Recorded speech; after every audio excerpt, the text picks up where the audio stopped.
wrist straps for your cameras. If you don't have a camera, now it's time to buy a camera. Not yet. No, you have to get a camera. Is Amr, is the sound okay? Not scratchy? Perfect. You know, it's fine. It's cool. They didn't give you? How can you miss this lady? She needs a strap. I'm telling you, see. Don't worry, I'll fight for you. Okay, so just to show you, I just want to have a look quickly on this. Sorry, love, sorry.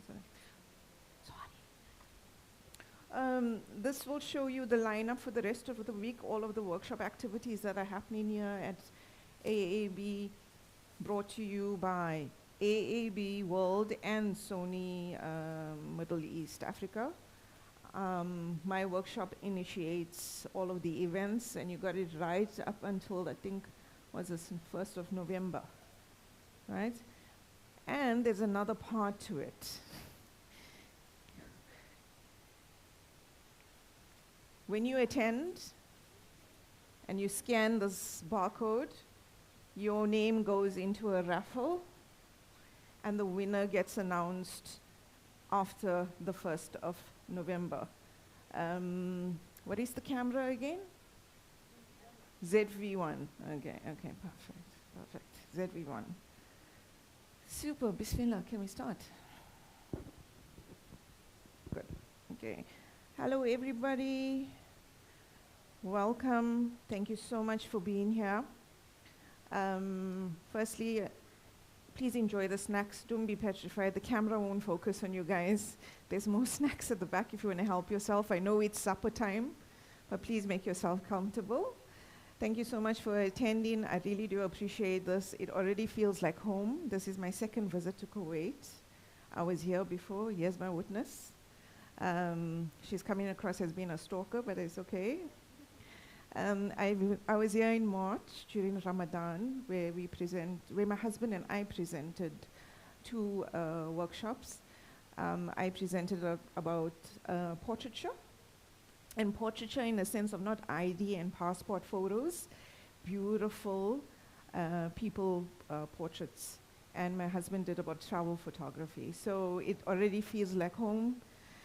I'm going to give you a little bit of background regarding myself. Yes, I am advertised as a wedding photographer specialist, and the only reason why I use the word as big as specialist is because I've been doing it since 2014. I've been a photographer since 2009, and by 2014 I decided to specialize in weddings. And when we say specialize, it's a case of behavioral patterns of customers, the psychology behind your bride, and how you go about photographing the wedding. However, I'm going to rewind to the pandemic and bring back some very sad memories. I won't say bad memories, because I think a lot of us grew from that uncertainty in our lives.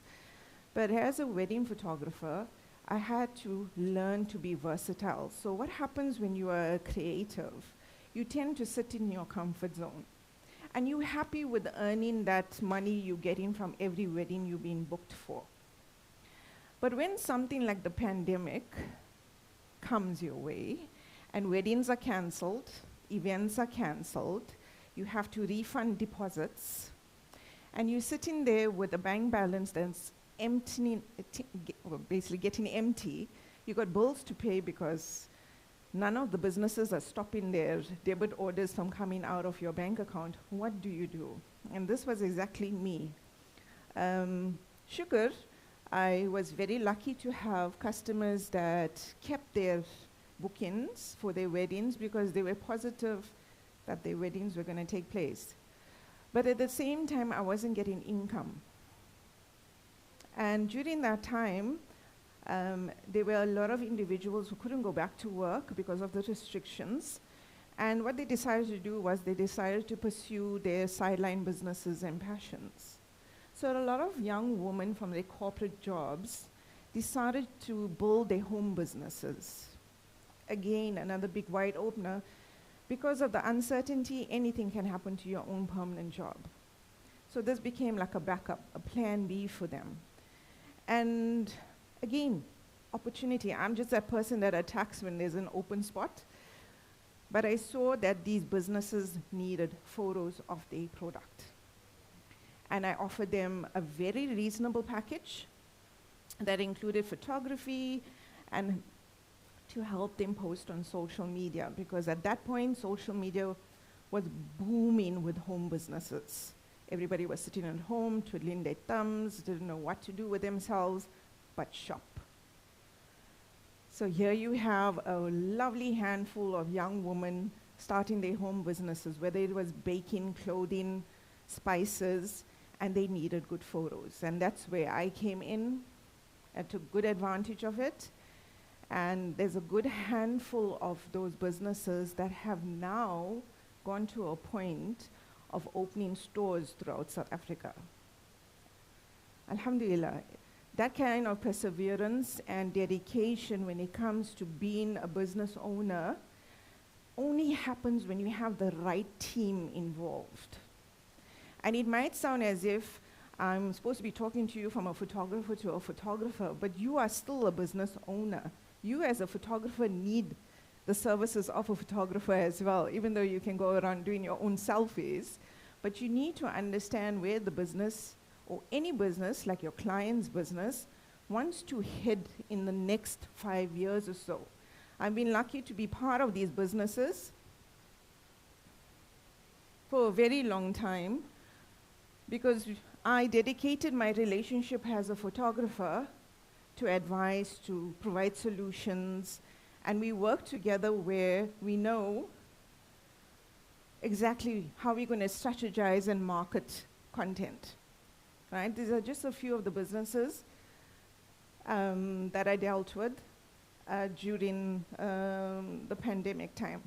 Just back to this, in South Africa, my most successful workshop, or workshops, please come join us. My most successful workshops, don't stress,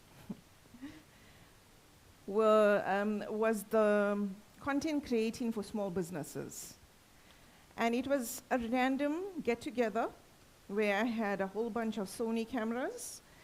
These businesses were very used to taking pictures with their phone, and I used the opportunity to differentiate between cell phone pictures and cell phone and professional camera photos, and what a difference it will make to your product. Because the one thing you're going to hear me repeating at this workshop is that your photo can either make your business or break your business. So you need to understand that concept alone as how important it is to have good quality images, right? So yeah, when I say successful as well, it was also workshops where I got to, where a lot of cameras were sold actually. And it was a deal as well for those that bought cameras that I offered, my husband and I offered post-purchase services. So we went on board and we trained them on how to use the camera and lighting techniques, etc. Right? So being a photographer is not a for me, actually, my approach is not really straightforward when it comes to commercial photography. Instead of just pitching up there, setting up for the shot with the lights and instructing change done and how to pose, I need to understand what's the vision of the business. Where do they want to head? Majority of the times, businesses don't know. They just want to start the venture to see where they want to head in the next few years. And when you help them to understand how ideas can be created and images can be made to help sell their product, that's exactly what you do as a photographer. You provide solutions. Yes, you want to make money, no doubt about it. But most importantly, just like wedding photography, you're there to create relationships and trustful relationships. It is very easy to send your products to a photographer and they shoot it like how they'll do eBay and Amazon products, and sorted out and it's easy for you to use. But if you have a photographer that contributes to ideas and helps you to execute a shoot seamlessly without any issues. And what I mean by issues, I mean, does the business owner have to be at the photo shoot every time you are photographing the product? Or do you want the owner to have so much of trust in you as the photographer to handle everything? And when you are able to get that trust, you are already building a very good relationship with her, right? So again, I'm sure you all can read, but as a photographer, it's important to sit with the business owner or the marketing team, depends, to determine the brand strategy and intent, the purpose of where they want to head with their business, right? So the purpose of this workshop is to use Valency. It is a small business. Well, she calls herself a small business, the owner, but for me, she's become so successful in South Africa itself that she's opened her third store now this Friday in Durban. So I will use her as a case study to prove to you and also to show you how dedication, participation, helping your client out, providing solutions can help you not only to survive, but thrive with your business relationships. So this is how it all started. Basic flat lays during COVID. This was done in my house, on the kitchen table, with my lights set up. We couldn't go anywhere or book a studio. So she used to send the products to me. She just needed basic shots of her products to put it on social media because everybody was selling on social media. And it was a platform she just wanted to expose her products. And exactly this. The main important part is to showcase her brand. And her brand was in the fabric texture, the colors of her products, her packaging, etc. So how do I know about all of these points? It's communication. And this was communication done over a video call to understand exactly what does she want me as a photographer to focus on when it comes to doing these shoots. So the first 6 months was basically this. She has a huge range. She has a huge range of products that I had to cover. And again, it was done in the comfort of my home. And now we are here.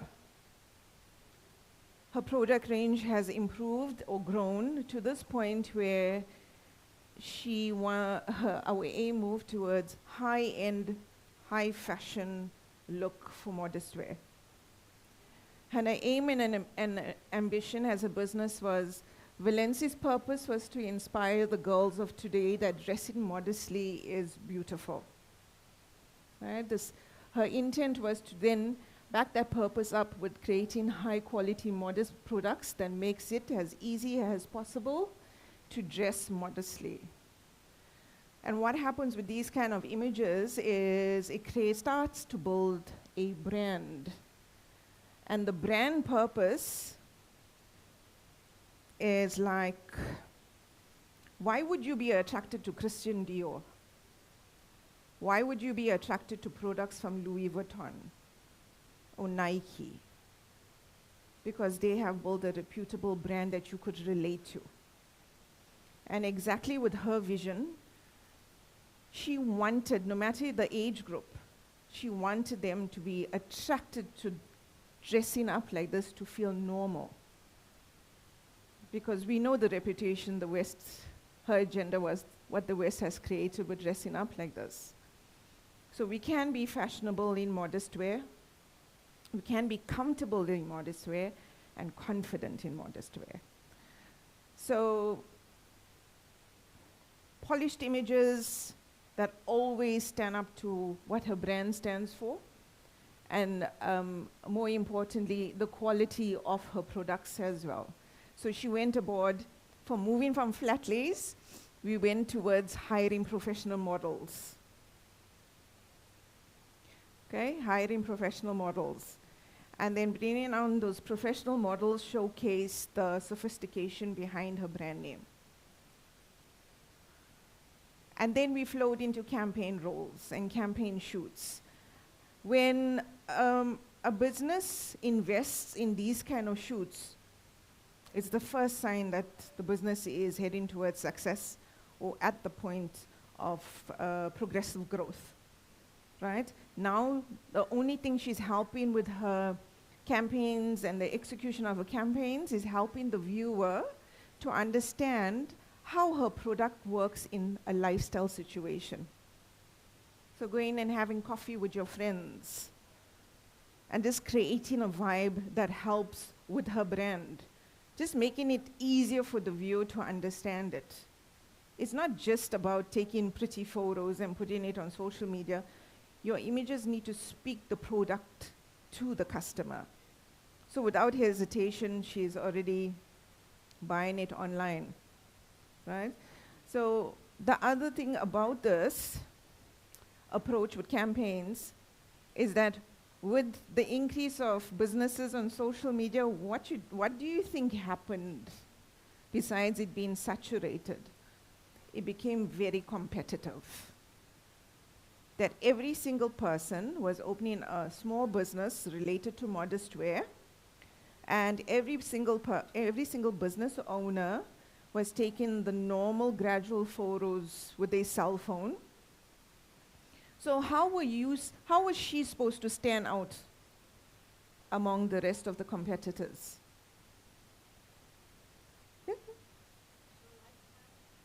Lifestyle?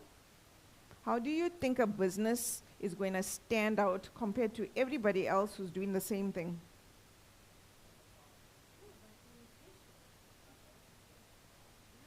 I'm talking about visual imagery. You can be unique with visual imagery. In order to become unique, you need to think of an approach to it, right? So exactly what this lady said is visual imagery. How are you going to entice? Think about it. When you guys are scrolling to Instagram, what catches your attention? A good picture. Colors, right? The exact same approach a photographer should have thinking about a brand when they help in a brand or a business to build their brand. So again, every industry has competition. You need to think ahead. You can have healthy competition, but at the same time, you want to stand out. If we look at all the big name brands in the world, Christian Dior, Louis Vuitton, Prada, etc., etc., etc., how are they all surviving?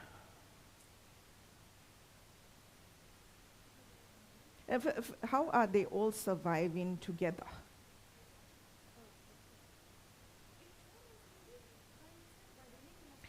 Yes, so their campaign execution, photos like this and how they speak to the client is aimed to attract their type of client.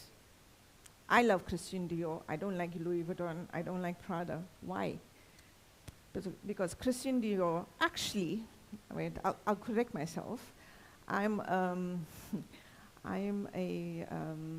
forgot the brand's name now, see? No. Ralph Lauren. Ralph Lauren is my go-to when it comes to the Wimbledon because of the styling and the brand he wants to maintain during that time. Well, in general, I love suits. I love how it's tailored. He makes suits for women and men. I love the fabric. I love how it's tailored. I'm attracted to that. Christian Dior as well, certain designs, perfumes are beautiful, but certain designs are also very seamless. So I tend to lean that way. Why I don't lean towards Louis Vuitton? It's because I can't handle when a bag has the branding throughout the bag. It looks too busy for me. So I'm a simplistic person. But somebody else could be loving, no offense to anybody who has Louis Vuitton, by the way, each to their own. But what I'm trying to explain here is each one of you is going to be enticed by something a brand is doing to attract you. And that's how they are surviving with competitors. Elisab. I love Elisab. But there's something about Elisab that's very common. If you look at all the fashion shows, the fabric is handmade, hand-designed, beaded, and stuff like that. But it's always the same design, sleeveless, the inner is so far, and the dress is complete. But people are in love with it. So customer preferences is a whole different topic. But you need to think for the for the business, where exactly, and who exactly does the business want to attract? Then you can think about planning the execution. This was a campaign for diversity. South Africa is a very diverse country. We have all cultures, all religions, all ethnic race groups. So because she started off in the Indian segment of Durban, she wanted to showcase that modest wear is applied to everybody who wants to wear it. And the science behind color is to showcase how certain colors fit certain skin tones. As part of this campaign, she took all of them and she put the models in the same shade scarf to showcase to the audience that this is how the scarf sits against your skin tone. So her campaigns were always structured around what her audience were requesting and asking for, and those ones that made a lot of sense, that just grew her plan beyond her frame of mind, she executed it. And that's why you find that she doesn't only keep a white model. She doesn't only keep a black model. She keeps a well-diverse group of models to appeal to everybody. Okay? So a little bit of talk about, we're going to get a little bit photographic here, but I'm going to keep it basic. So when you look at quality of images, as I said, the quality of your image can either make or break your product. And what I mean by this is, for example, can I experiment on your t-shirt? When you look at the shade of her t-shirt, it looks white, basic, right? Can I borrow you? No. What are you wearing? You got white? Okay. With the hijab, the white hijab, come through. Yeah, you. Come through.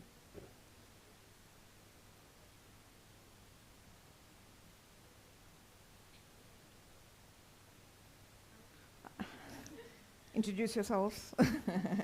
Joking. If you look at these two shades, yes, it's a t-shirt and it's a scarf. Are they the exact same of white? So where am I heading with this? When you take the photograph and you don't reflect the true color of the item, you're already misrepresenting your product and you're misleading your client, your customer. You're misleading your customers. So the last thing you want for your client's business is for them to have return products because the photo you put on social media and on your website wasn't true to the color of the garment. Especially when it comes to women and our fashion, especially scarves. You bought the outfit, you just need to match the scarf, and you saw on the website that the scarf was there, but when you received it, it doesn't even match your outfit properly. Businesses don't want that kind of customer care to worry about. If a business neglects that responsibility of showcasing true colors and true products, they will be bombarded with the customer care part of it than actually making sales. They're going to be sitting with stock because clients don't want it. So it's really important to differentiate or help even your client to understand that. Like if I take this, thank you, sweetheart. Thank you. If I take this and and I put it, okay, these lights are all nice and neutral. That's a very white light. If I take her t-shirt and put her under that light, it becomes more white. If I take a t-shirt and put it under a yellow light, a tinge of the yellow is going to reflect. So understanding these concepts, we're going to help you build your setup to take those photos. Just like working, thank you. Just like working with perfume bottles that have reflective surfaces, or any jars that have reflective surfaces, you're going to need to learn how to handle those reflections so that it doesn't, how can I put it? It doesn't mess up like the shape of the bottle. Sometimes reflective surfaces you need for perfume bottles because it shows the edges, right? But now these are the things you need to think for your customer. It's very easy for you to go to your photographer with a box of goods and be like, take the photos of this. Yeah.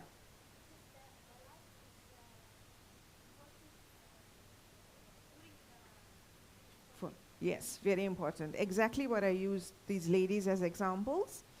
The type of light that you use for your product shoots is going to help you to bring out the true tone of what the product looks like, especially with clothing.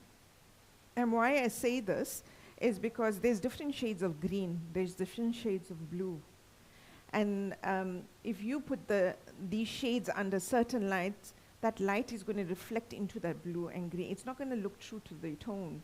So how are we going to learn to balance it? And these are the techniques you need to learn for yourself to get the true tones, right?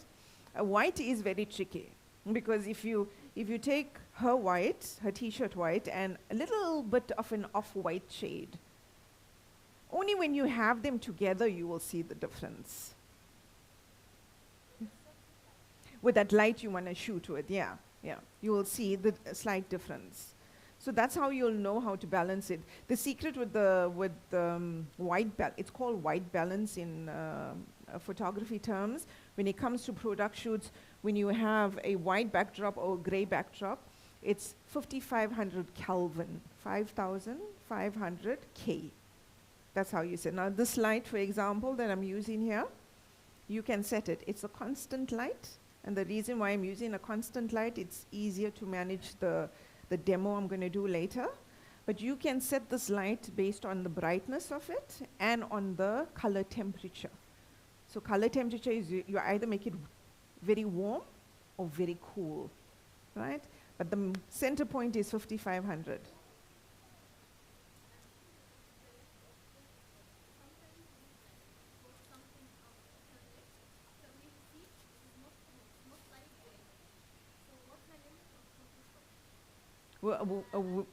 Yeah.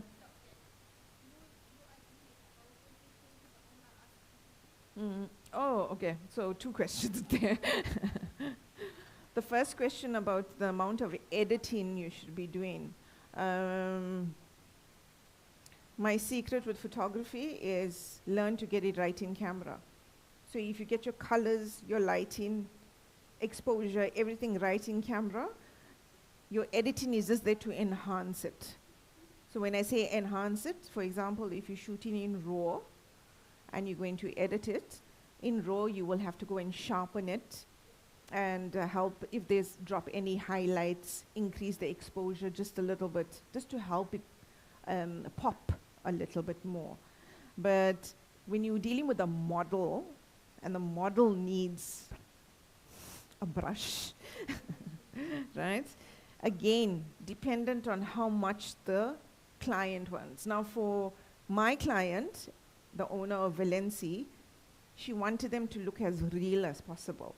So she wanted minimal makeup. She wanted the natural beauty to come out because her purpose is to promote hijab.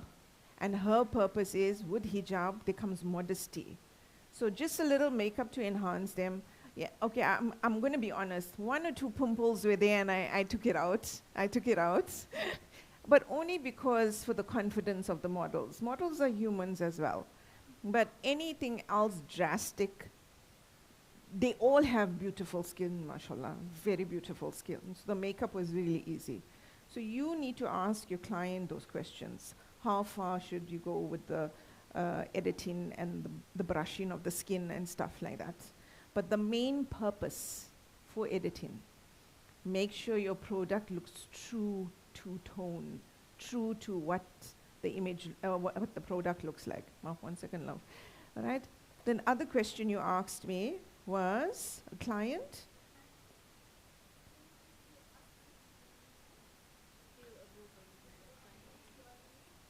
Yeah, so I listen first to everything they have to say, and then, yeah, then I add.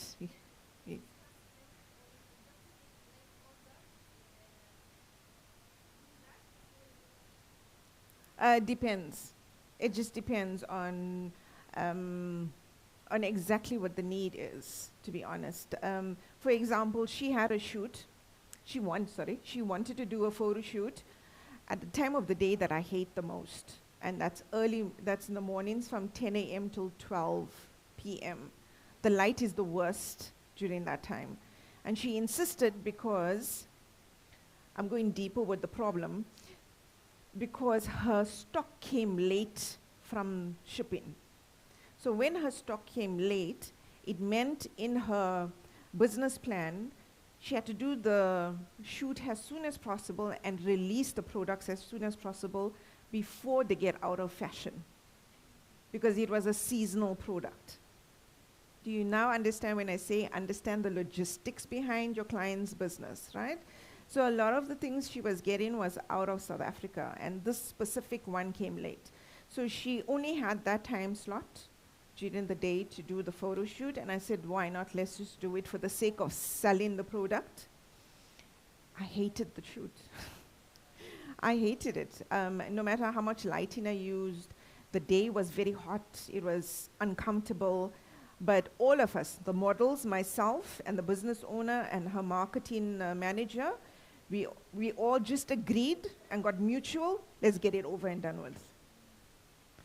That's the type of relationship you need to build with that your business owner trusts your advice. That's why I can say from my experience that I can tell the business owner, no, that's not going to work. Because I developed and created this relationship with her.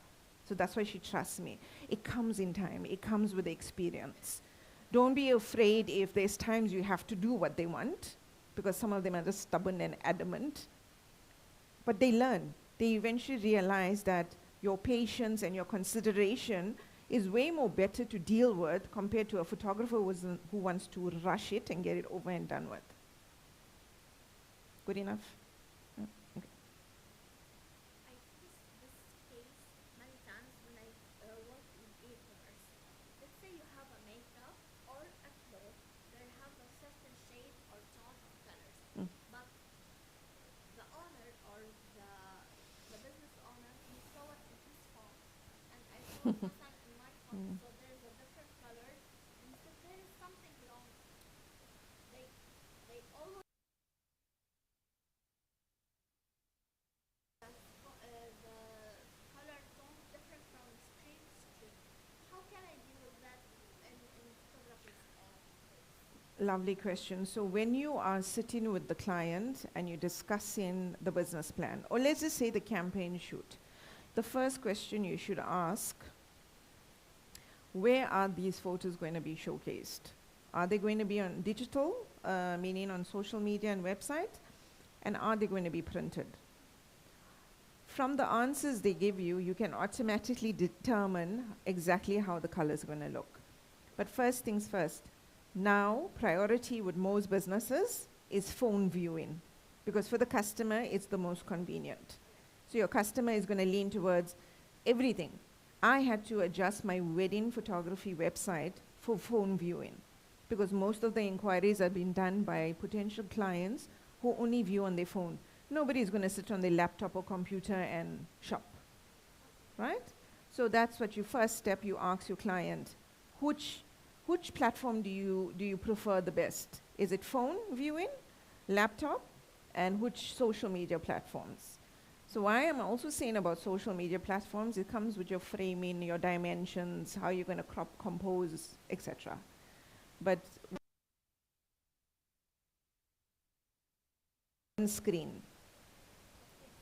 You don't make it complicated for yourself. Wedding photography, a lot of photographers go through this issue because they want to edit for every screen possible, and that's impossible. Impossible. The LCD of an Apple is very different from an LCD of an Android, right?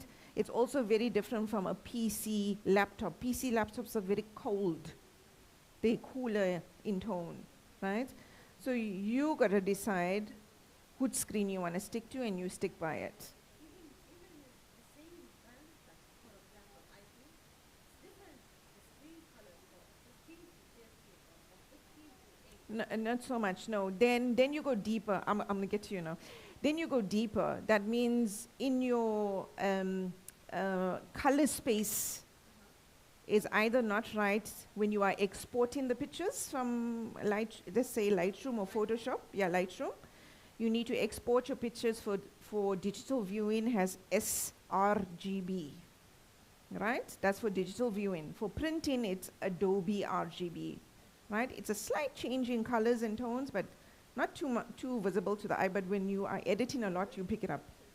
For print is a bit dark. For For the RGB, it's stronger. The contrast is a little bit more. That's the first step.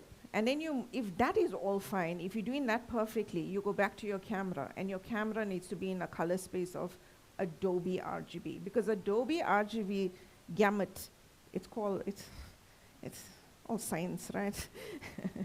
The gamut is much wider for you to play with colors. You can export into sRGB, and it's flexible. Put it that way. It's much more flexible. That you can't control. You need to sort it out with lighting. Yeah, yeah. That's the thing about phone photography. It's good for a certain, I won't say time, but it's limited. Yeah. And you have to be under a certain lighting condition to get it right in colors and what have you. I've seen this with businesses. They take photos with their phone and try to sell the product, but they are getting goods that are returned back because the colors are not right, or the texture is not showing in the pictures and stuff like that. Yeah. Yes. Yes.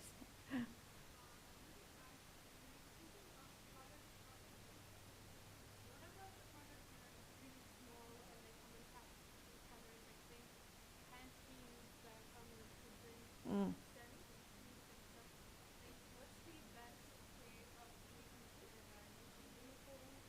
Mm. So there's two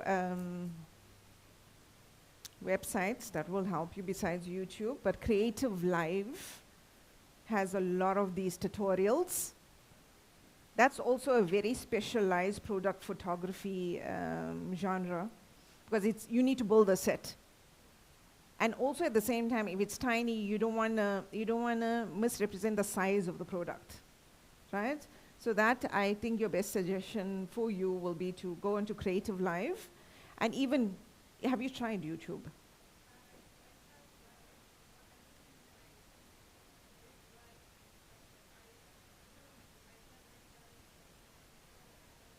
Mm. Well, newsflash, photography is expensive. There's a voucher in that white page that gives you a discount with AAB lights. They better give me commission for this, but I'm being honest with you. If it's something you're very interested in and you want to pursue it, it's going to take investment, lots of investment. And I would suggest you start doing it right from the start, so when you do start progressing, you don't get frustrated. The only thing you'll end up changing is like small changes. And also, don't go cheap with the quality of the lights and your camera, etc. Always start thinking of investment, because that investment is going to last you for longer than 10 years. You won't even think about changing your lights and camera for the next 10 years because you are able to deliver that. But in specific with what you're looking for, your best bet is to look at YouTube. I thought you were going to say that YouTube is very saturated for you and you're like, it's overwhelming. But you're just afraid of big lights. It is. There's a lot. There's so much of information, like how do you filter it? Where do you start? But then it's up to you. You need to dedicate like time to filter it and go through it and stuff, right? So back to quality images, yes, this is what the message should be given when you take high quality images. You provide an accurate story of what the product is. Your product is basically answering the questions of what the product does, and then you are helping the customer visualize themselves using the product. So remember that initial photo of how we started with flat lace, how we began? That was just used as a stepping stone to expose Valency, that I sell hijabs, basic, until we had this in mind. We need to showcase how the product is used, what you're going to look like when you use the product, and what it's going to be used for, right? So this is just some info regarding marketing and advertisement. So over the years, so if COVID was 2020, 2021, it's now 3 years later, and she has a successful e-commerce business. All because she exploited a period where social media marketing was booming, right? And then she expanded it to selling this via her website to a point because she was getting interest from Dubai and Turkey and everywhere else because of her social media exposure. So if we're looking at this kind of level, again, we're using Instagram and her website. These two need to complement each other. If you feel that you need to attract customers via Instagram, it's no use putting cell phone pictures and then going straight to high resolution pictures on your website. What you're going to do to your customer? You're just going to confuse the heck out of them. They're going to not trust you because they can see that the Instagram profile has all these cell phone pictures based on convenience, based on instant release of the products. And then you go on the website and she sees these good quality images. Immediately your client, the customer of your client is going to let go and be like, no, this doesn't make sense. Consistency is key, and this is what you need to tell the business. On all platforms, they need to keep the same quality of images, so it's a flow. If she wants to direct customers directly onto her website, her social media needs to live up to the website standards. This is what I do with my wedding photography. I used Instagram, Facebook has channels towards my website. I don't accommodate orders or inquiries via DMs. I make use of all auto-reply facilities on WhatsApp and on Instagram to direct everybody to my website. And what does her website have? A wider range of all of her products, right? So really important. And understand the steps that she wants to take, because it's, a client will come and tell you, oh, I need to take images because one day I want to open a store. But you need to take that time frame and dissect it into steps. In order for you to put your products through, you need a platform. Fine, you need a website. If she doesn't want a website because she feels Instagram is more than enough and it's managed easier, then you focus in everything for Instagram. She's happy with selling it via, but remember, even if she sells it via Instagram, you will need to sell, it's a whole drama with Facebook. You create a shop via Facebook. You asked the wrong person. But yeah, because of Meta is Instagram and Facebook, any e-commerce via the Meta platforms is done via Facebook. You create a shop via Facebook. When you go onto anybody's Instagram account and you click on, and ultimately you need a website for it. Yeah. That's why you were going to write notes about social media. You don't want to start a website. No, yeah. With any e-commerce, you'll need. Okay.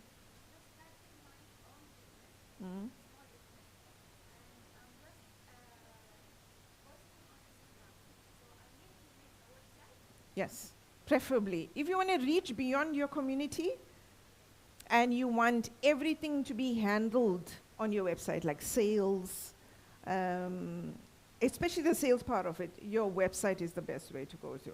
Web development is not my specialty, but I can see the difference it makes for businesses when they leave the proper e-commerce onto the website. It's a little bit easy for them as compared to having a shop and stuff like that, right? So, yeah, again, marketing and advertising, very important to be consistent. These are just a few points I picked up from a website that I forgot to put the link. But it's a very nice eye-opener when it comes to shopping online. And 75% of online shoppers rely on e-commerce product photos to make a purchase decision. Yes? Yeah, sure.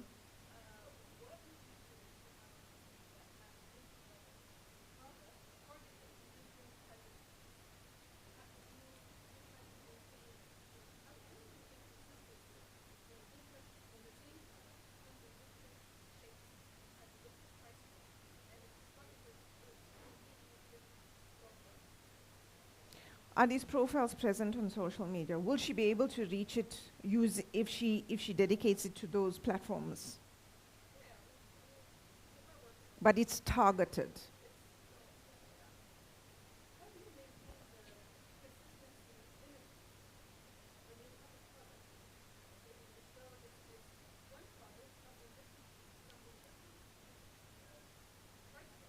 Yeah.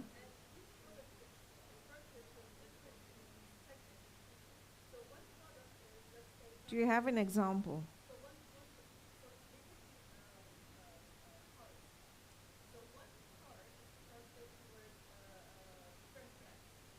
Towards who? Okay.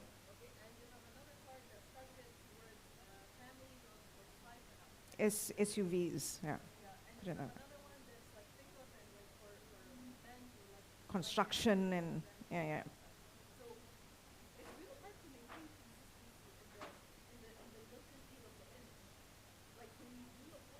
But don't you think each of those products will be shot in their environment? That's what happens. Mm. But when you look at the image, they look like they're not from the same company. They look like Maybe they're not meant to look like they're from the same company. So if I was in that situation, as a photographer being told that there's a car dealership that wants to showcase their range of cars, but each car attracts a certain client, I'm not going to put those cars in the same backdrop. Yeah. So will be approached differently. Probably, if you look at Lamborghini and those luxury cars, it's very sophisticated looks, clean lines, right? If you look at SUVs and heavy-duty vehicles, you're going to expect dust on it, right? So it's just like you taking yourself and creating a lifestyle of that product. You are basically providing an insight to the client as to where that product fits in your life. So I can be an owner of a Lamborghini and a 4x4. I will obviously dress differently driving a Lamborghini and a 4x4. So think about how you're going to shoot me with my Lamborghini and my 4x4. Yes. The approach you can take is you discuss the deadline with your client, the car dealership owner, and you ask him, let's prioritize. Yes, all the cars are very important. We need to photograph it. But let's create a timeline for ourselves. Let's be real and create that timeline. We can focus on normal family cars, and then this weekend we take the calendar, break it down into weeks, all depending on how quick you can edit and process those images to them, right? So if you look at a timeline of 7 days, 14 days, 21 days, and then end of the month. 7 days will have a goal. By the 21 days, there's the same goal, but the goal you achieved by the 7th goal gets released on the 21st. And you keep that timeline. In a month, you are releasing all of the products. Answered your question? yeah, you can never make it Yeah. Okay, so it will. So are you thinking that hiring different photographers for each is a solution, or sticking to one photographer and breaking up a schedule with that photographer will be better?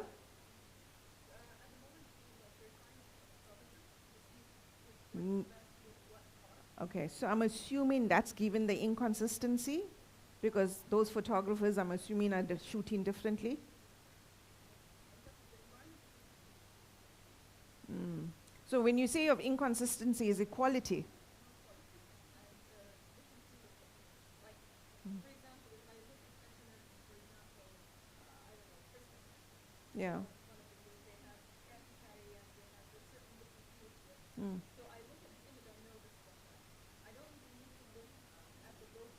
Yeah. Yeah. But H&M, let's be fair. They existed long enough to create the brand. Did the retailer of the cars have enough life to create a brand? Yeah. Yes. Yeah. Sure.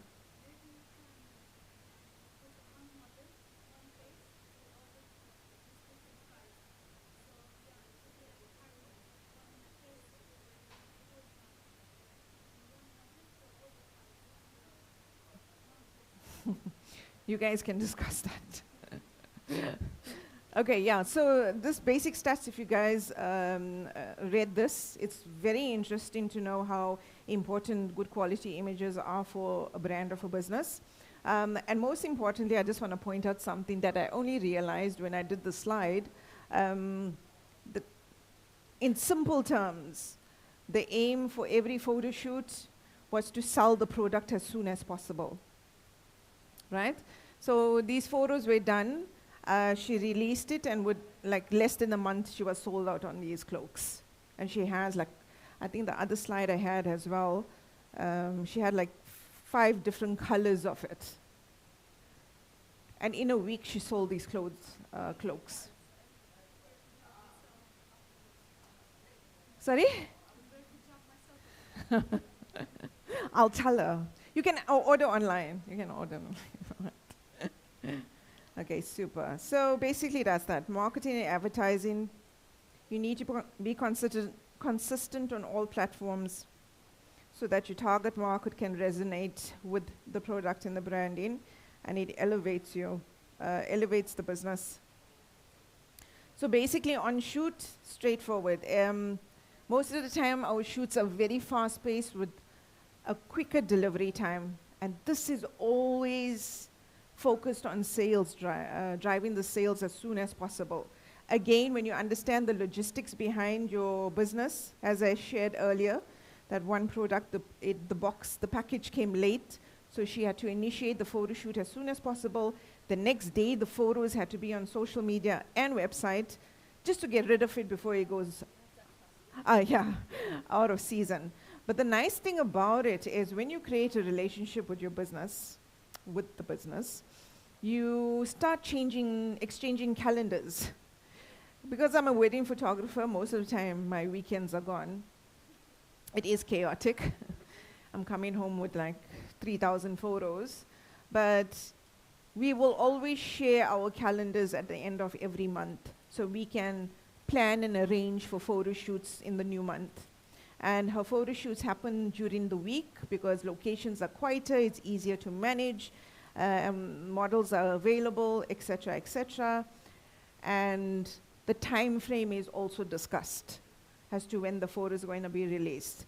When it comes to her website photos, like if she needs to update new colors and needs to update certain scarves, then she's not really in a rush. She can always do it. But new products, that's where the demand comes in for a quicker delivery time, right? So because time is of the essence, somebody asked a question? Sorry.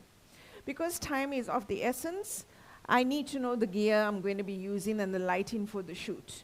Most of the time it's happening in studio, but for those shots where she wants to do at a location, then I have to consider the time of the shoot and exactly what lighting and what she needs to come out of that specific shoot, right? And another thing as well is, before I even decide on my lighting, I ask her to send me samples of the product. Because some products are very reflective, and some products need a specific strength or quality of light that I need to use in order to showcase it.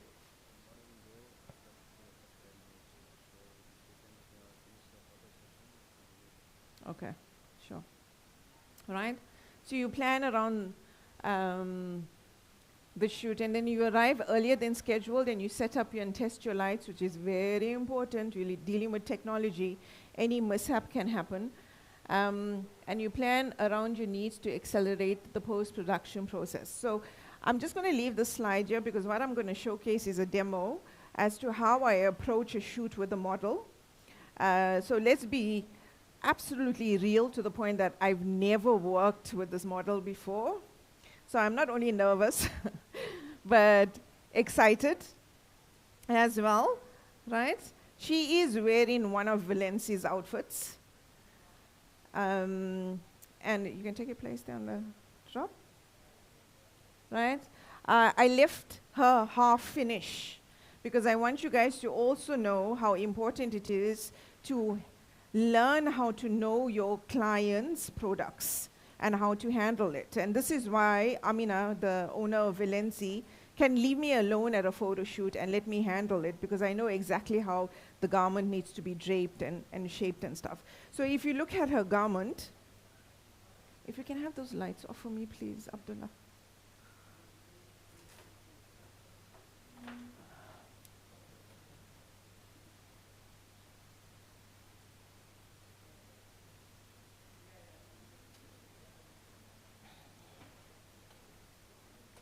Again, I didn't plan to set up the shoot in advance. I said I wanted to be as real as possible, because as much as I'm coming across as being even those lights?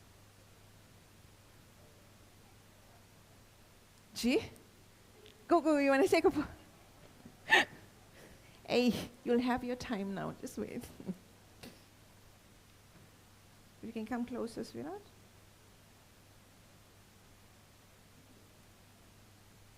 So for the purpose of this photo shoot, I'm going to be using a constant light. I usually use a strobe, which works with a wireless trigger.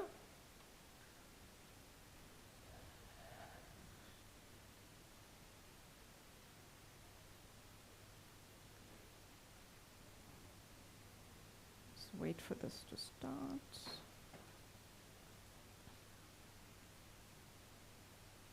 There we go.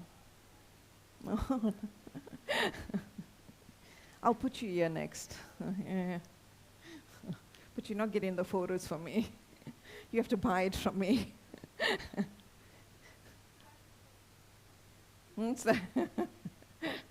So right now, there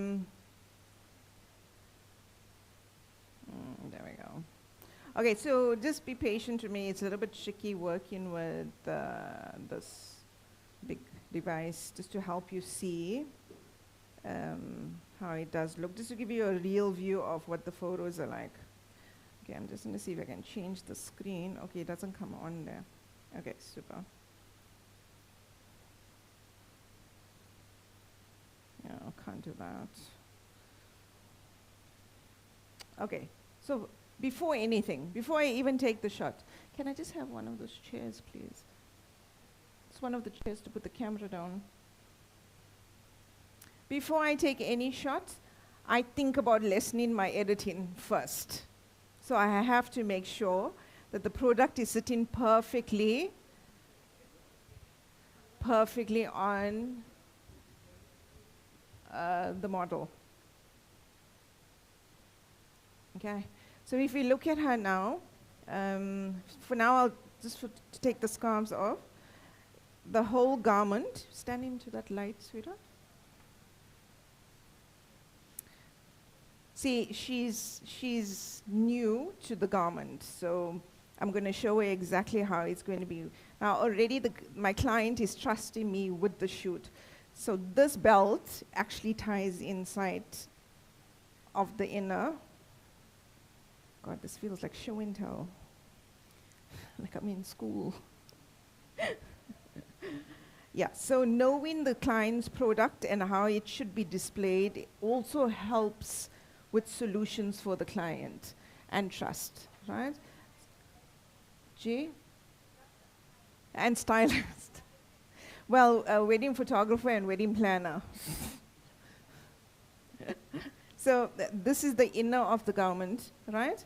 And I can see the belt is perfect. She's the perfect height. It's sitting beautifully. This is her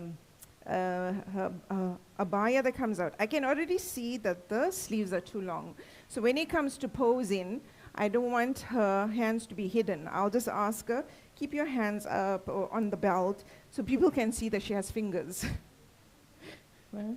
So have it relaxed, perfect. Just hang your thumb down like that for me. Okay, super. The other part of, just give me a sec.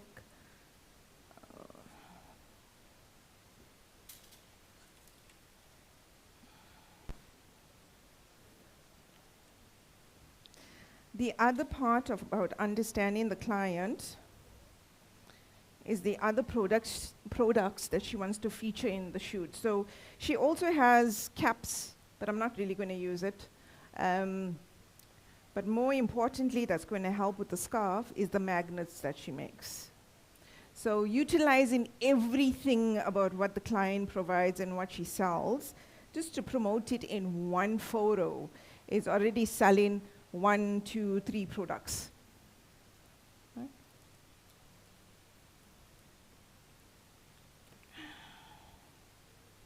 So let's do this. And knowing that she is fine with, what side should I use? The pinkish side or the light side? Put the pink on her.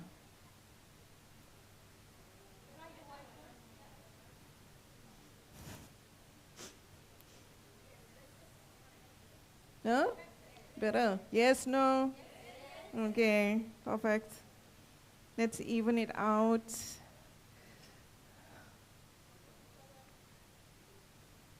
No, I'm not going to call any hijab stylists to promote themselves. I'm just gonna, so we're just going to use this magnet to put it together. Okay, just softly. Chin up for me. Beautiful. Let's try to loosen it a little bit. Around you. 1 second. Let's push this one back slightly.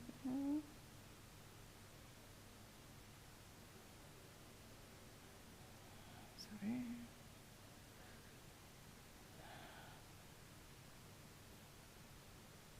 Okay. I'll try to sort it out there. Okay, super. Okay, so when you're looking at this, yes, it's the same pattern on the abaya. You're not blocking out a lot of detail when you're looking at this abaya in specific. Sometimes with the clothing, if it has detail on the chest, on the upper part of the body, you just got to be careful how, for example, you'll drape a scarf or hijab if it is going to be there. I see a lot of abaya companies don't put the hijab on because if there's a lot of detail going on, they don't want the abaya to block off the detail. Completely fine. But if you're dealing with a model and a company that wants to showcase the abaya as well, then you just got to be very strategic how you drape it, right? So in this circumstance, I do need to show that there's 2 pieces to this garment. So I'm not going to cover this part so much, right? I need to let the abaya look distinct, that it is 2 separate pieces, that there's an abaya and a cloak, a scarf to it. So let's see if we can just drop this down, make it loose for now. Right, perfect. So the smaller things will be how she's going to stand now. Now is the next thing about posing, how she's going to showcase the outfit, showcase the dress. She's the perfect height for it. Just the arms, so I'll remind her, just showcase, your hands, how you're going to pose your body. But why am I doing this? Can you see how important as a photographer, when it comes to posing the subject, how at the same time, I'm helping my client with images that's going to showcase her product as well, right? The other detail you're going to look at is the fabric of a hijab and the fabric of her abaya is very different. Those that are sitting very near can see that this has a specific texture to it compared to the satiny feel of her abaya. So now it comes to the technical part of how you're going to take the picture. Okay, so I can't hold this in a portrait mode. I'm just doing this for the screen purposes. Okay, let me see if let me just take a shot out of testing, and if I can play it back. Okay, so I think it's expanded on that screen.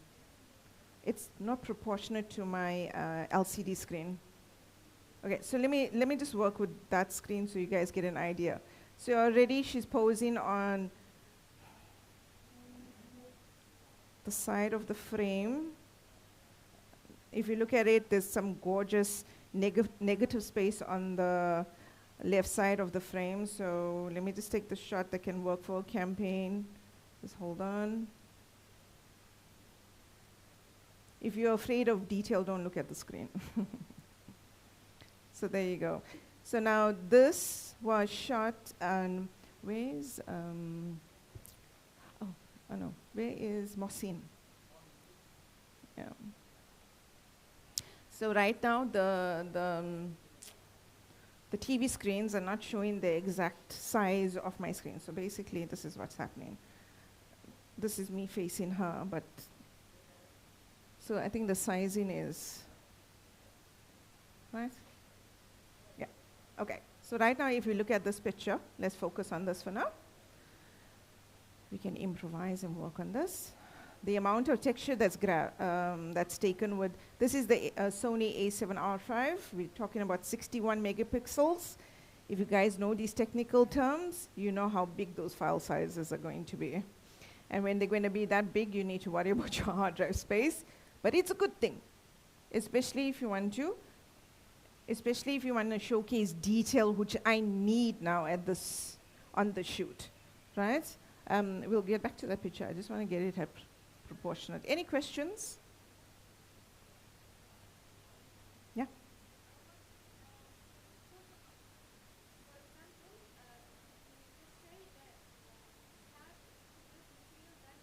Yeah. Yes. Mm. Mm.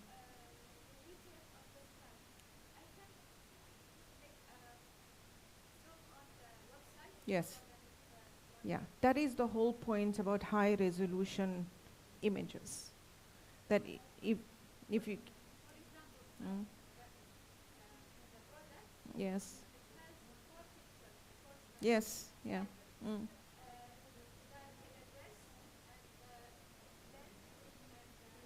Whatever other details, yeah, yeah.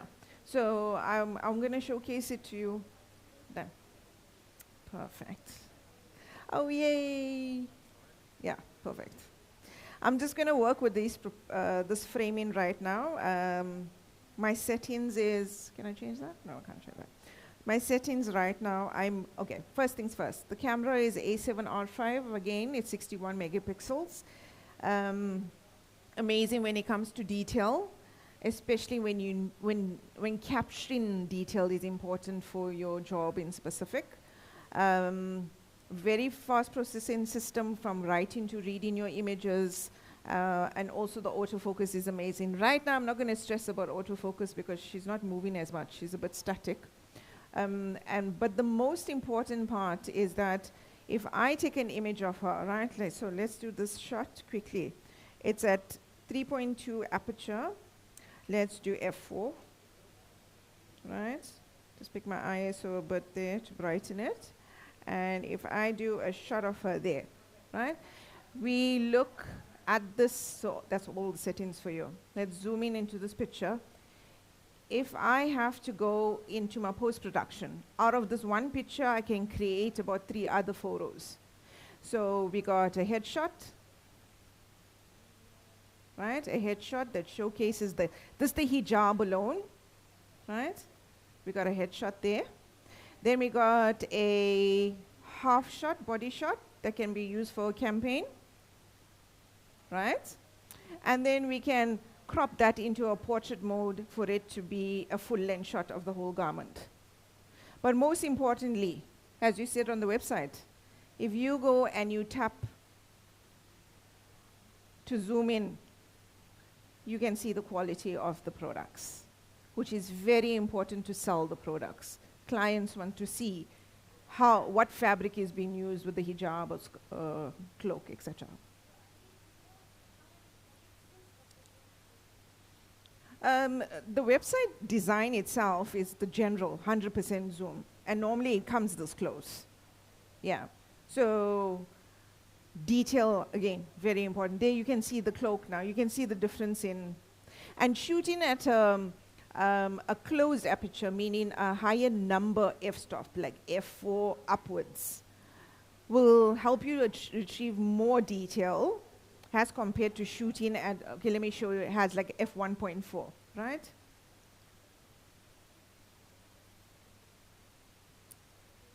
Abdullah, can I have my model back? Thanks.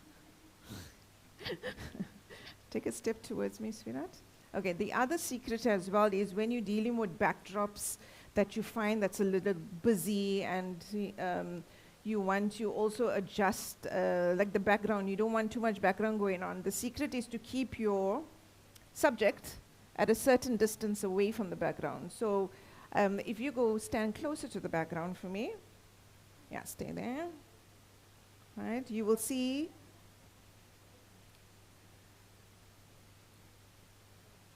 okay, one more. Hold on. Okay. You will see there's no separation between her and the background. That the background is also looking, there's detail in the background. But come towards me here.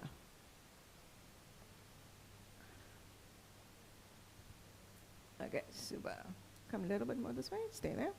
I moved away from the background. I'm not changing my camera settings. Now there's separation. The background is a little bit more blurred out. Light bulb moments, yeah. It's the lens and it's the aperture, right? So look at the setting of that image compared to that. Well, let me zoom in on that. Look at it, the background. You can see the detail of the gray, in the gray, and then I moved her away. The background got a little bit more darker, but she's more in focus. And I placed her closer to the light, so now she's popping, right? She stands out a little bit more. The question I said before about aperture, so that was f4, and that will bring a lot more detail out in your photos. Let's change and challenge ourselves to f1.4, which will bring in more light because now you're opening up the aperture, right? So, G, is more light, definitely, more light is coming in. It's a constant light, so I can drop my shutter. I mean my ISO, right? Focus on the eye, take the shot. This is 1.4. Oh, there's still detail. Okay, then this is a very good lens. It's a 35mm, f1.4 GM. It's versatile to the point where it's perfect for those clothes. So I'll come in really. Let me.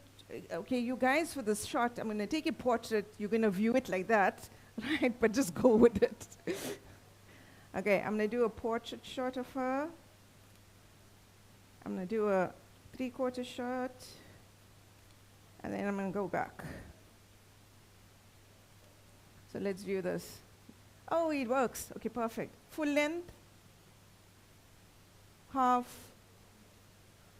zoomed in face. Very versatile, yeah. So it is my go-to lens for everything.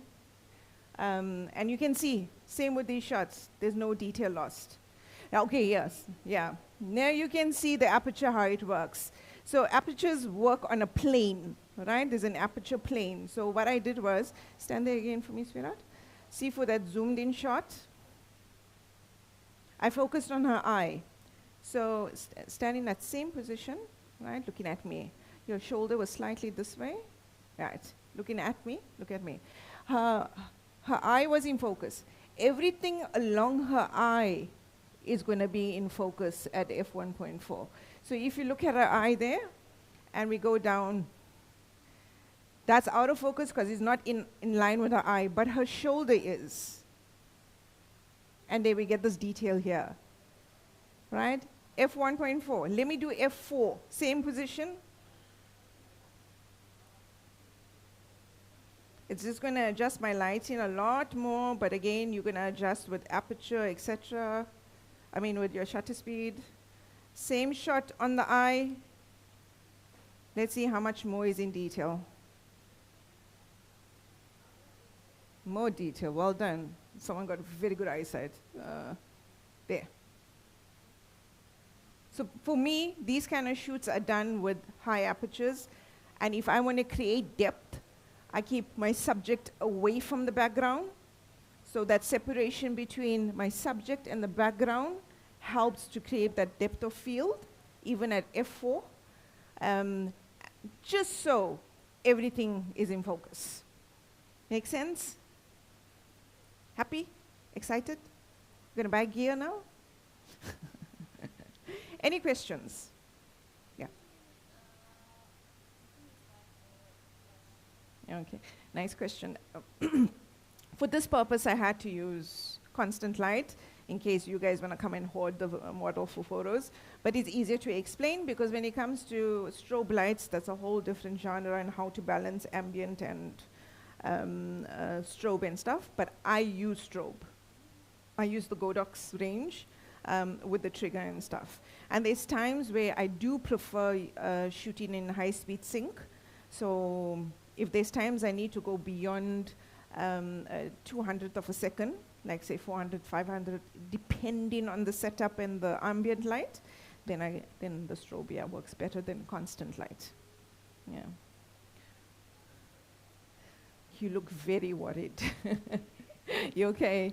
Any questions regarding posing? Okay, and then again, because now the garment has those pieces to it, I need to also showcase a shot where we can see the inside of the cloak. So I direct her.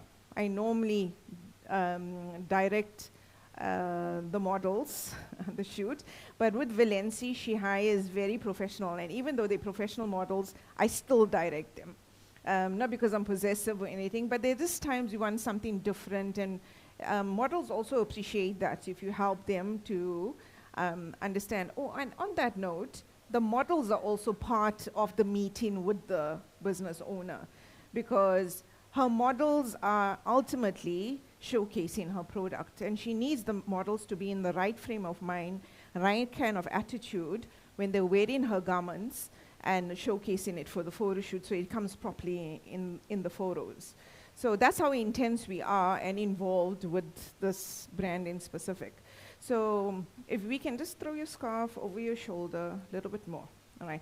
Let's focus on holding your abaya, which is you can have one hand on the hip. So it's simple gestures. If you want to go dramatic with her movement because you have the space and you have a really incredible model who's able to do belly flops and be very exciting, then go ahead. But for this simple, just so that the garment doesn't get too creased or too out of its form, I'm going to ask your left hand on your hip. Yeah, perfect. Let's take it slightly more back. So that helps now to separate the abaya from her inner cloak, right? Your other hand can be on the abaya, like the outer part. Just hold on to it, right? And small gestures, like how you'll move like this. So I want to showcase the flow of it. But with the flow, I also want to, that's better, much better. I want to avoid the inside seams and stuff and the tags and what have you. So it's based on timing the shot. So the model as well, she will come closer to the slide for me. Stay right there. Perfect. The model herself, I'll help her to position your feet. Position your feet. Hand out on that. And you just move in your hips. You move in your hips, facial expressions at me. You don't need to look at me so much. You can look away, but I want strong looks. All right? You cool? You okay? Perfect. Let me just help you. Chin up.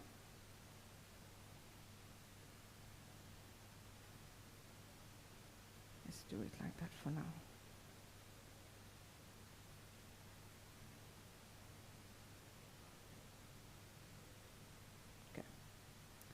So I will tell her as well, try to avoid showcasing the inside seams when you move, right?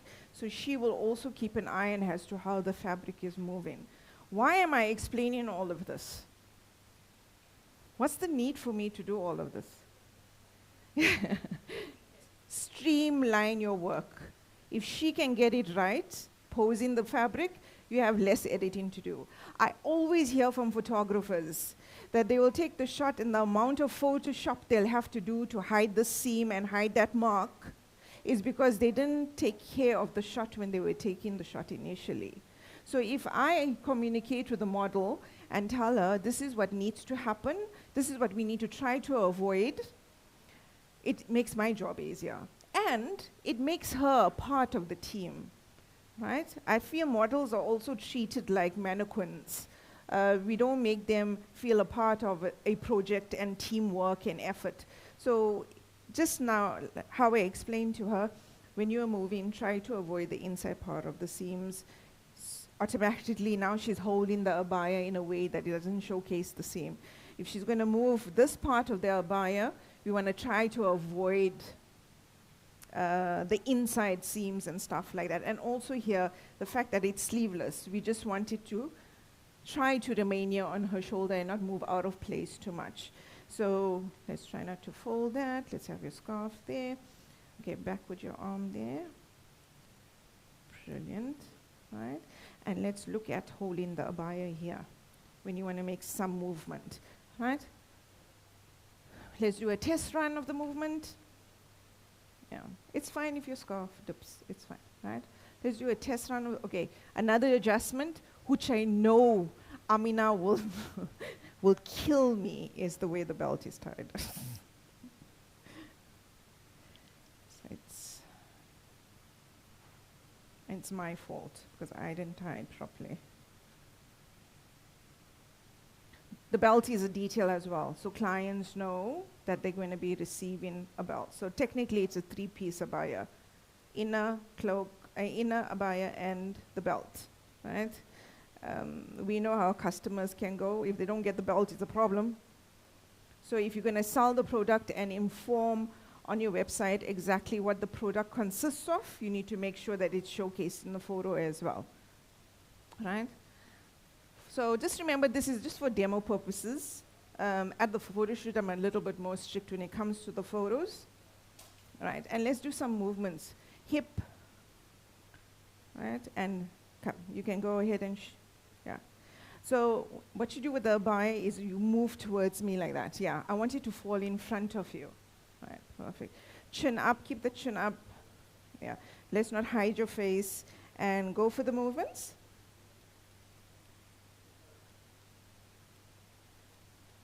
Okay, super. So with that kind of shoot, you're gonna have to shoot a few frames at a time, right? Gorgeous face, looks amazing, but we have seams going on, right?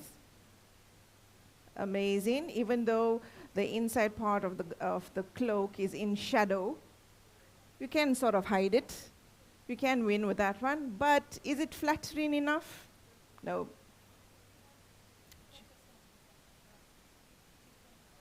Yeah, so in this circumstance, I want to showcase the whole garment, but the movement showcases the type of fabric. and the drape of it and how soft it moves and stuff. So that's why that instead of her just standing static like this, it doesn't showcase it. The flow of it now is if she moves a little bit, right? So love the face, very fierce. If there is anything disturbing, I'll edit it out. But I would say 70% of this photo will work. And I think I'm willing to make the 30% work. If it's anything below 50% of the image that's going to give me too much of editing, I don't take it on board. This one will work. That could also work beautifully, right?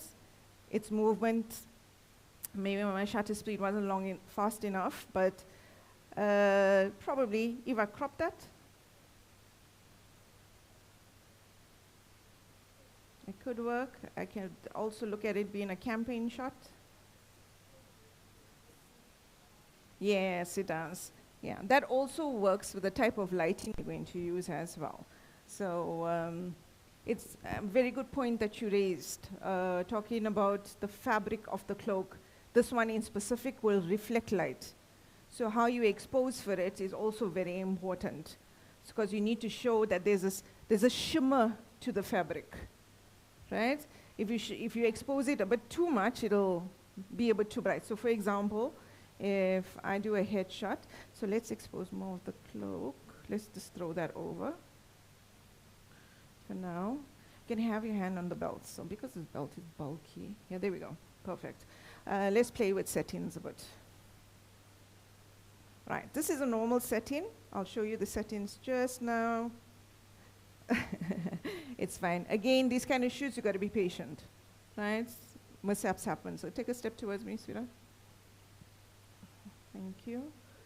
Okay, I would like to shoot this at 3.2 because I just want to get a headshot of her, right? That's one shot. Wait, hold on 1 minute. There we go. Same shot. Nice chin up there. Right? We look at that shot. The highlights are perfect on the garment. It's not overexposed. If we zoom in, we can see there's a lot of detail going on, right? It's not as badly. If you now go into the shot and let's say we do wide open at, what's this, 2.5. It's a bit too bright, but let's pump some extra light there. Hold on. You can adjust, go ahead. Show me more of your shoulder. Yeah, just one, there we go.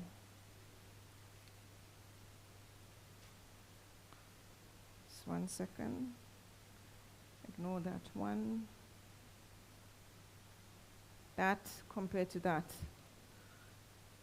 The detail is getting lost in the highlights. So digital photography, try to underexpose because you can retrieve a lot of detail from the shadows, right? In film photography, it was the opposite. You shoot for the shadows because you can retrieve detail from the highlights. But with digital photography, you shoot to save the highlights. So you make sure your highlights are down or the minimum as possible. And even though it might seem too dark in the shadows, you can still retrieve a lot of details from the shadows. That makes sense to you guys. Yeah, that's all right. It's okay, huh? Makes sense. Yes, definitely, definitely. Practice does make perfect. What else are we going on here? Okay, so that's what we want to aim towards. Okay, so if we look at this picture, let's look at this photo, right? What can you see, what is attracting you to this photo in specific, besides she's being a pretty model? Besides that. What else? Is it true to the tone? Is it true to the product?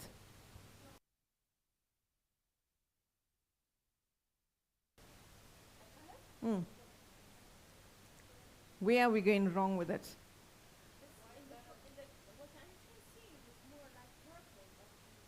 It's cooler on this. Okay, what else? Do you think that the balance of light is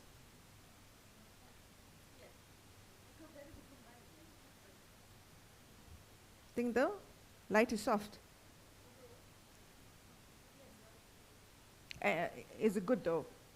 It suits the look. Okay, so what you need to, yeah. Yeah.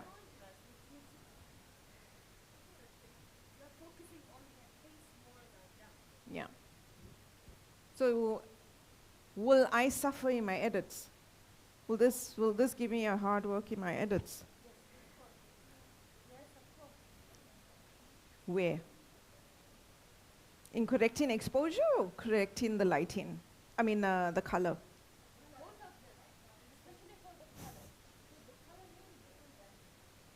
Okay.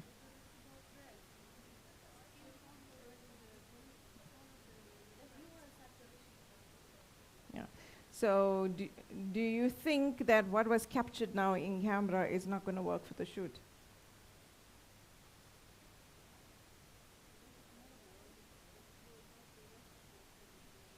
Yeah. So right now that color of the light that we're using on her is set at a Kelvin of 5500, right? It's a balance between warm and cool that can work. I'm shooting in a color space of Adobe RGB. And the best part about mirrorless cameras and pro gear is that when I put that photo into Lightroom, an easy auto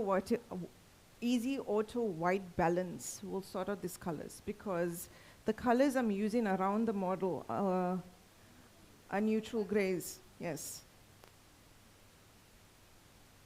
So can you see, it's not just looking at the color of the garment, it's looking at the environment you shoot in the garment. Having a cool tone it's not a train smash. You can go into your edits and warm it up. It's very easy. But what if I had like a green light and the green light was shining on this? You got a problem. How are you going to fix it up in post-production? So don't stress if you find that the shot you took in camera doesn't match the actual garment 100%. If it's something like this, where the only reason why it's darker here is because the light is focused on the top part of her body. I already knew that before I took the shot. So what am I thinking about in post-production? When I get home, put the images in the computer, in Lightroom, if you work with Lightroom, you just pull a gradient. And with that gradient, you increase in exposure, etc. That will help to lessen the shadows in this area, if you want it like that. The first step is to correct the color. Then I will deal with exposure and stuff. But if my client comes to me and she says, she loves the picture the way she is, then happy days for everybody. Right? My point is, recognize these factors before you shoot and when you shoot. Because you need to think about post-production if your client wants the photos tomorrow. Or now. Efficient work. A lot of these fashion shoots, they have the camera tethered to the laptop. That also helps a bit with your client for something to work a little bit faster. So she can select the photos that she wants and you'll just edit those ones and it's sorted. I don't work in that scenario because I'm at a point where the client allows me to choose the images that work best. But my rule is I give her the best of 3 of each product, and then she can decide which one she wants to use. Just give them that variety, right? So we get the concept of why, being involved at the photo shoot, knowing your client's product, how to drape it, how to use it, etc. How many pieces are there to it? Because in my mind, before the shoot, I'm running through my head, right? It's a reflective fabric. It's a very particular color. From my own eyes, I can see there's a mix of pink, yellow, and brown in there, right? Sort of minkish tone. Yeah, okay, we all got different eyes then. Huh? Dusty rose, exactly. But Dusty Rose now gives me the vibes of a little bit of what light is reflected on it, right? So it's a 3-piece. I need to make sure everything is in order. I know my client hates creases, so don't tell her about this one. I tried to iron it. I need to maintain the whole look of it. And the main fact is that the scarf hijab mustn't block everything that comes with that. And then you execute the shoot. It comes with experience, guys. It's a lot to think about, but the more you do it, your points, you just start ticking your points as you gain more experience. Make sense? Any questions? Yeah.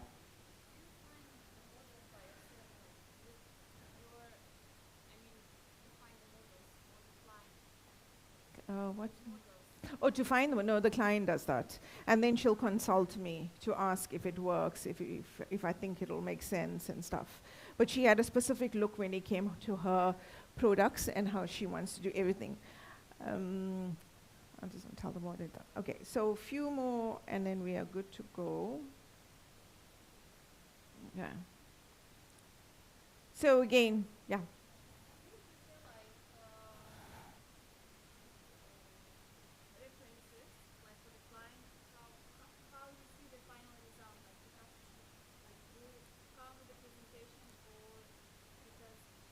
Or like proofing.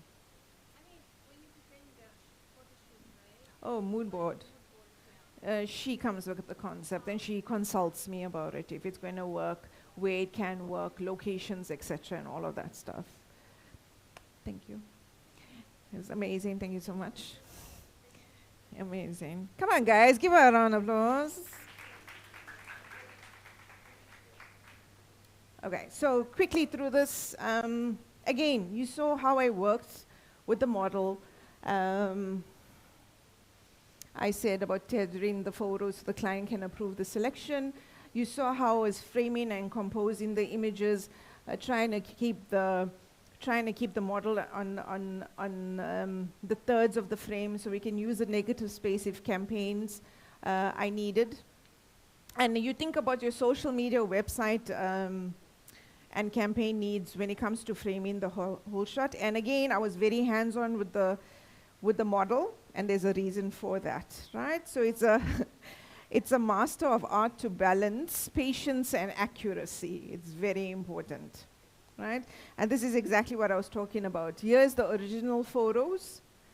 It's cropped for website and social media, and this is 4:5. And then we take this same image, and we are still able to crop it for a campaign shot.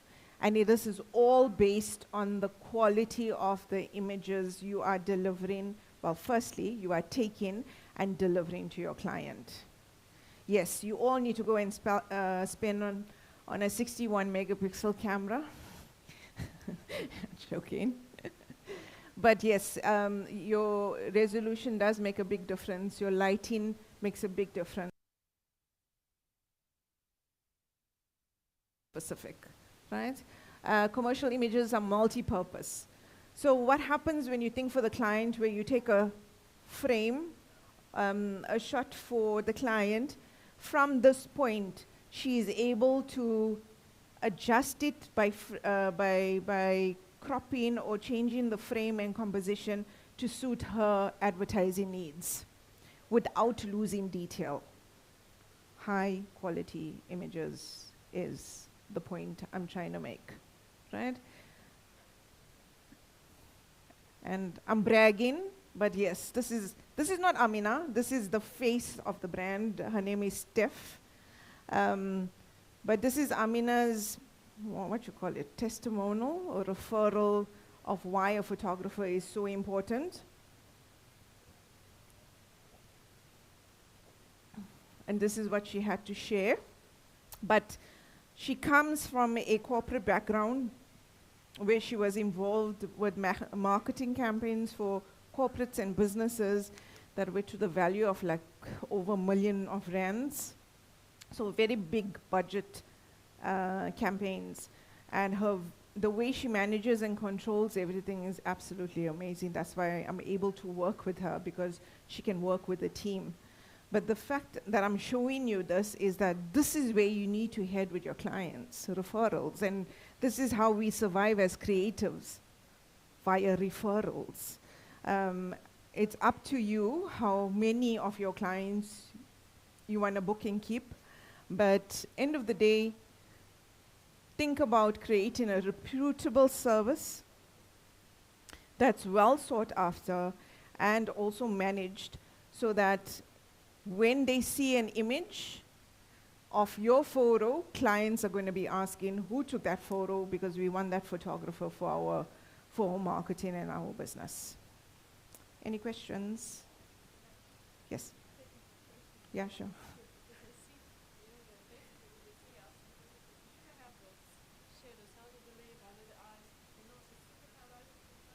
Mm. Yeah. It was on purpose.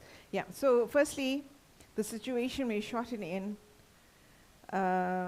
was a result of the image. Bright sunlight over the head, but it was scrimmed. Yes, that's natural light. Yes, and it's overexposed only because I held the scrim just above the model, so that light above her softens, right? We use the strong sunlight to create the shadow with a leaf, yeah, with the leaf, yes, yes. So the client, in the shot, this photo is completely underexposed. The model is slightly in shadows, right? And it was the best way possible, because just to get all of this detail. Her skin tone, number one, the color of the garment, in natural light, all played a part in trying to get the true tones of this. So in editing, I had to try to balance. So what I did was I focused on exposing this perfectly in camera, and I went and brushed her face and just picked up the highlights on her eyes. Her eyes weren't raccoon eyes. It was well exposed because of the scrim. So the fall was soft, was nice and soft. So I knew I could save her face. But yes, very deliberate when it comes to the shadow under the nose and chin. And it gives her more of a chiseled look compared to all of her other photos that are a bit more flat. And how we call it a fluke shot.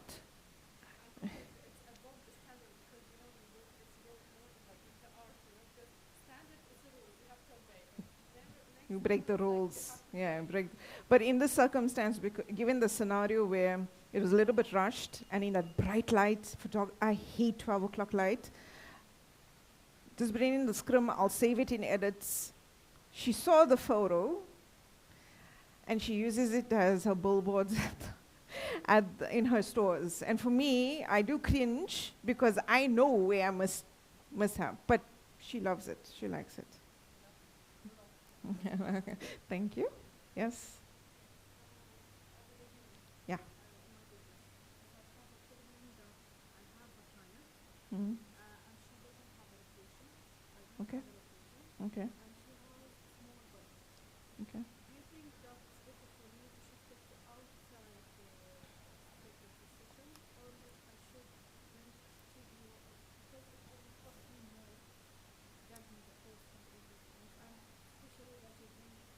Why not? Okay, I get what you're saying. Is there a possibility of you building a studio at your house or at her house? You don't have that space. Okay, so we scratch that out of the list. Is the budget big enough to accommodate a studio? For how long? An hour, 2 hours? 1 to 2 hours. Is it sufficient enough for 2 hours? Okay, so, and based on the budget, is she able to book the studio more than once? Okay. How many products is she looking at approximately for 2 hours? How many you think you can fit in?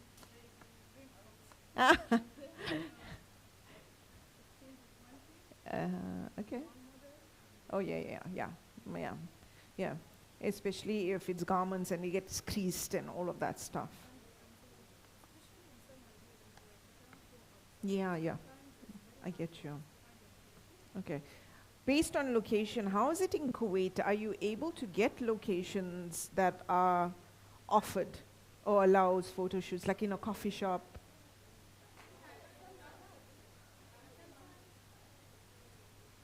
But the ones that you can work with, is it possible?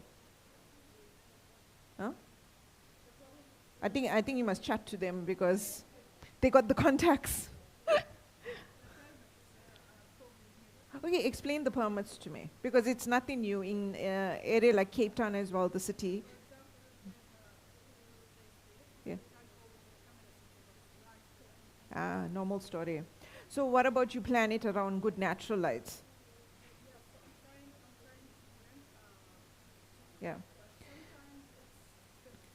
So I would suggest to you, you take a day and research locations and you make a list of it. What you should also do is, if you can reach 10 on a list, it's a win for you, because then you got a variety to deal with. What I would then suggest to you is go to each of those spots and see what the lighting is like in the day and then at the afternoon, right? Or choose the quietest spot or quietest time of the day when the location is not so busy and see what the light is like, right? Yeah. When I'm talking about locations, I'm talking about coffee shops. Yeah, things with shelter and stuff like that, yeah. If the park has a shelter or whatever works, museums, I don't know if they allow it. That's what we do in South Africa. We go and we search for potential locations, restaurants, coffee shops, that will allow us to take photos and stuff of products. And sometimes it's like a barter kind of service. So if the photographer is there, will the photographer be able to take some food styling shots in exchange of those photos? Yeah. Try all of these tactics to save the most amount of money. And yeah, you have to. That's the reality of things. Especially when you're starting off. It is overwhelming to find locations, but dedicate a day or two, go around and even research it, hip or coffee shops, for example. Just go and check them out and see how they work with space-wise and stuff. And then the other part is you need to be real with your client. There's no way you can fit over 20 garments in 2 hours. You have to be honest. Otherwise, you need to put certain responsibilities in their court. You got to tell, if you want 50 garments in 2 hours, you need to hire 5 models. And then it's a case of just photographing it as fast as possible, as quick as possible. You have to allow your business to be a business and not let it be dictated by your customers. So if you can provide solutions, for example, you go to and say, listen, I found these locations. They don't charge, but they only allow in 1 hour photo shoots. So let's break up the photo shoot throughout the month. Take those 50 garments. At each shoot, we do 10 outfits. And in a month, you'll be done with all of the garments. But again, you're working on a timeline for exactly how I explained. In the first week, you deliver the first photo shoot. Second week, like that. So it's a compromise between the two of you. There's solutions, you just have to do the hard work, the admin, yeah. Any questions? Any more questions? So again, just a reminder, please enter your details into the raffle. The camera strap will look very pretty on that camera, by the way. The raffle is going to happen after the last workshop on the 1st of November. I highly encourage all of you to come for the rest of the week here to AAB to listen to all of these creatives' talks and storylines and how they've become ambassadors and the top league in their field. Whether it's related to your genre and what you photograph or not, but it's very inspiring to listen to fellow females, right? And we are always scouting for potential work by fellow females as well, and it can only happen if you put yourself forward, right? So enjoy the rest of the week. Remember, scan, enter that raffle. I want to see who wins that camera. please. And don't forget to support the events for the rest of the week. Again, I have to thank you guys. This has been very encouraging. I've been here before in March, where we delivered 2 workshops. And from that time till now, it's been unforgettable. Absolutely encouraging and inspiring to see so many people who look like me come in and enjoying and participating in these workshops. And I have to thank you. Please remember me in your du'as. And I hope my boss brings me back really soon for longer than a week. But this was a lot of fun. Please don't hesitate. You don't need to rush. Just ask me whatever questions. I'm here to talk and chat, whether it's regarding the slide or not. But again, shukran so much. I really, really, really appreciate it.